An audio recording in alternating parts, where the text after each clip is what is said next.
हर आस पूरी हो जाएगी।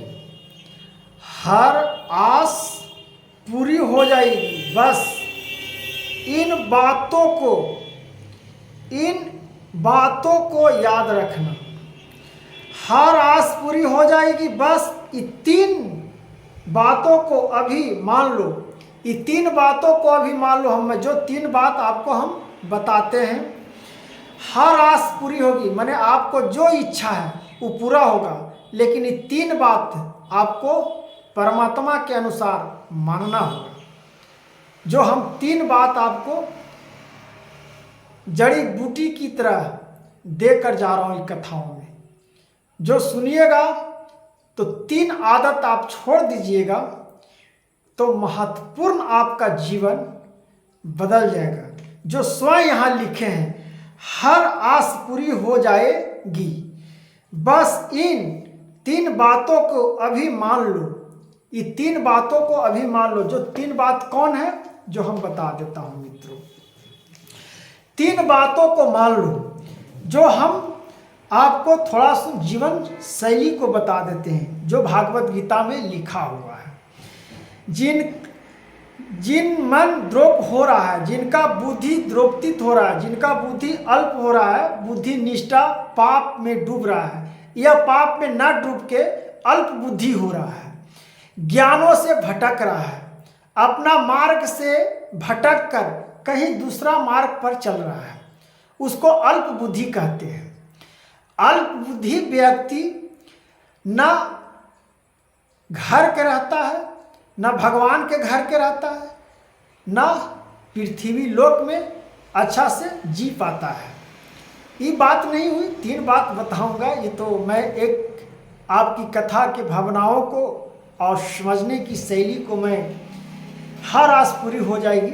माताओं बहनों, जो आस लगा के बैठे हुए हैं, कथा को सुनिए और संपूर्ण कथाओं में हम बता देते हैं और इसमें आपका वैराग उत्पन्न सारा चीज़ आपको 3 बात महत्वपूर्ण जो हम बताने वाले हैं।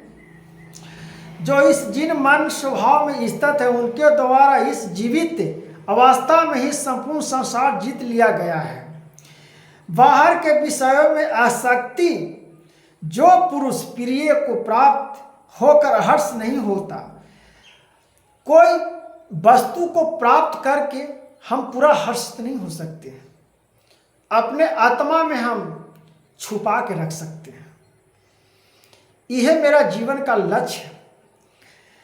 अप्रियों को प्राप्त होकर उदित न हो, वह स्थित बुद्धि संसार रहित ब्रह्मवेत्ता पुरुष सच्चिदानंद घरम परम परमात्मा में एक ही भाव से निरंतर हुआ है।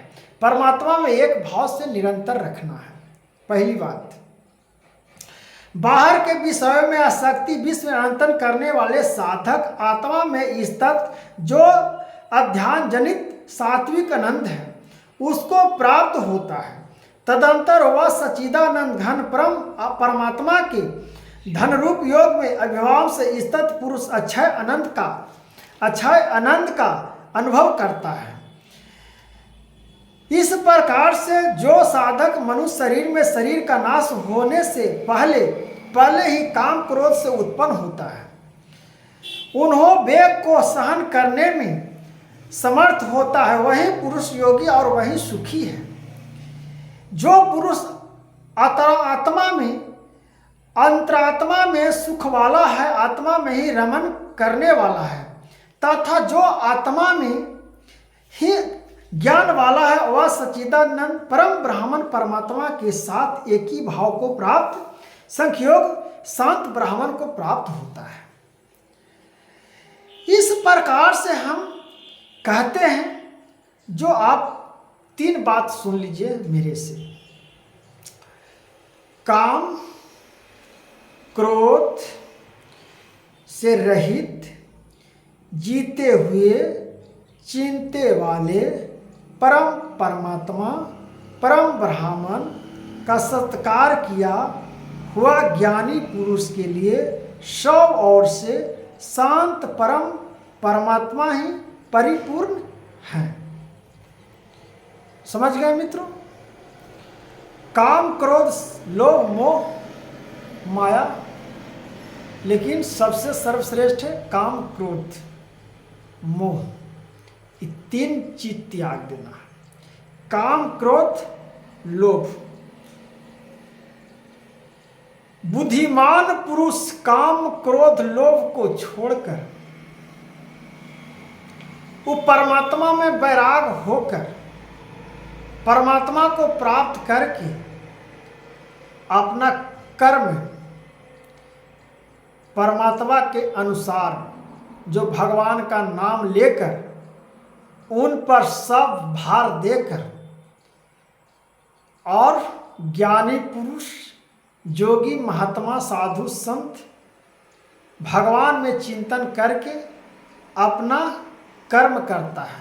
इसलिए काम, क्रोध, लोभ, मोह, पाप ये सब आपको त्याग देना है।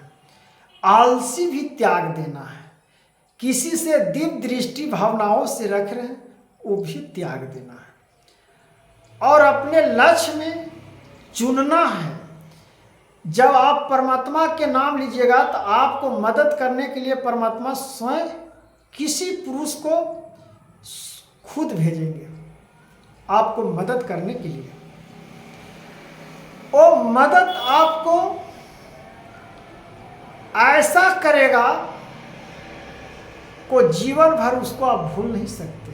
जैसे परमात्मा को आप नहीं भूल सकते तो परमात्मा के अंश था। ये चीज को मानना है मित्रों। उससे परम परमात्मा की ही परिपूर्ण होता है, परमात्मा को पा लेता है। वो मनुष्य इतना चीज छोड़ देता है ना, परमात्मा को स्वयं एकदम पा लेता है। यहाँ लिखा हुआ है सत्य बात, जो श्रीमद् भागवत कथा से मैं बता रहा हूँ, जो श्रीमद् भागवत कथा से मैं वर्णन कर रहा हूँ।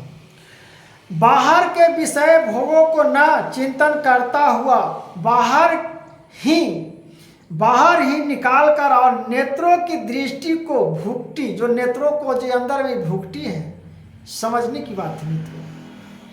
भुगटी के बीच में स्थित करके तथा नासिक में विचरने वालों प्राण और अपना वायु को समय करके जिसकी इंद्रियां, मन और बुद्धि, एकदम सुन लिए, जिसका इंद्रियां, मन और बुद्धि, 3 चीज यहां भी बता दिए।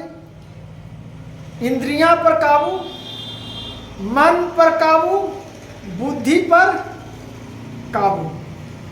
इस प्रकार से करिएगा तो आप बुद्धि जीती हुई है ऐसा जो मोक्ष परायण मुनि इच्छा, भय और क्रोध से रहित हो गया है, वह साधा युक्त ही है, साधा युक्त ही है। मेरा भक्त, श्री कृष्ण भगवान कह रहे हैं, मेरा भक्त मुझको सब जग और तप को भोगने वाला संपूर्ण लोकों के ईश्वर को भी ईश्वर तथा संपूर्ण भूत प्राणियों का सुहृद अर्थात स्वार्थ रहित, दयालु और प्रेमी ऐसा तत्व से जानकर शांति को प्राप्त होता है। ऐसा जानकर शांति को प्राप्त होता है, जो भगवान श्री कृष्ण अर्जुन जी से कह रहे हैं, जो सभी भक्तों को जीवन के लिए इस संजीवनी बूटी कथा में है, जो मैं श्रीमद् भागवत गीता से 5वां अध्याय का महत्व आपका मैं ये बता रहा था मित्रों, जो आपको ये जीवन बदल देगा, जो हर आस पूरी हो जाएगी। बस इन 3 बातों को अभी मान लो तो, जो मैंने बताया श्रीमद् भागवत कथा से। इस प्रकार उपनिष्ठ ब्रह्मा विद्या तथा योग शास्त्र रूप श्रीमद् भागवत गीता की श्री कृष्ण अर्जुन संवाद में कर्म संन्यास योग नामक नाम 5वां अध्याय संपूर्ण हुआ। इस प्रकार से आपको 5वां अध्याय का जो श्री कृष्ण भगवान का मैं वर्णन किया, जो भगवान का आपका जो श्री कृष्ण भगवान अर्जुन जी से बता रहे हैं, जो श्रीमद् भागवत कथा है। ओम श्रीमद् भागवत गीता को ज्ञान और गीता का महत्व, जो भागवत गीता में हर प्रकार से आपको वाणी और महिमा को वर्णन को मिल जाएगा। जो ओम श्रीमद् भागवत गीता महात्मा श्लोक अनुवाद, जो श्री कृष्ण भगवान अर्जुन जी की संवादों का और वैरागों का जिस प्रकार से उत्पन्न किया गया है, मित्रों अगर इस मार्ग पर चलते हैं तो मन, वाणी और कर्म साधना को आप समझ सकते हैं। तो राधे राधे मित्रों, हरे कृष्णा, राधे राधे।